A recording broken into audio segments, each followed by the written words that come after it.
Alors c'est vraiment le contact avec les élèves, de les voir évoluer. Je suis passée par un CAP et un BEP de sténodactylographe avant d'obtenir mon bac et mon BTS, secrétariat de direction. J'ai fait un parcours beaucoup plus long, mais la détermination et la motivation a toujours été d'enseigner et je me suis dit, chemin long, parcours long ou pas, je serai professeur des écoles. Je me suis donné les moyens pour pouvoir intégrer l'IFM.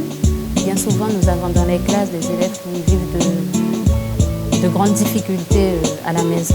Alors leur apporter une part de bonheur à travers les projets pédagogiques. Vous n'avez pas oublié le sens du tracé? Très bien. Quand on enseigne, il faut parler fort, il faut s'affirmer.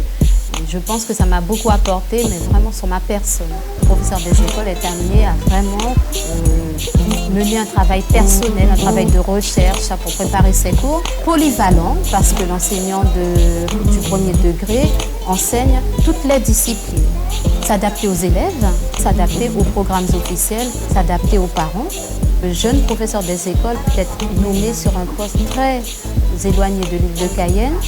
Et pour cela, il est donc important qu'il fasse de son projet, non pas un projet personnel, mais vraiment un projet familial.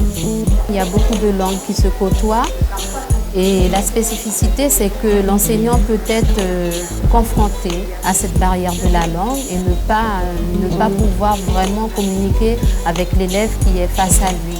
Alors évidemment, il y a des projets qui se mettent en route et pour cela, je peux parler des classes bilingues. C'est vraiment s'appuyer sur la langue maternelle de l'élève pour pouvoir le propulser à une meilleure maîtrise de la langue française.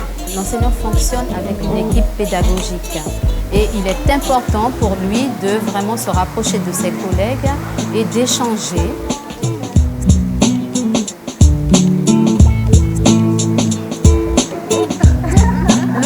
Des écoles peut être amené à, par exemple, devenir directeur ou directrice d'école.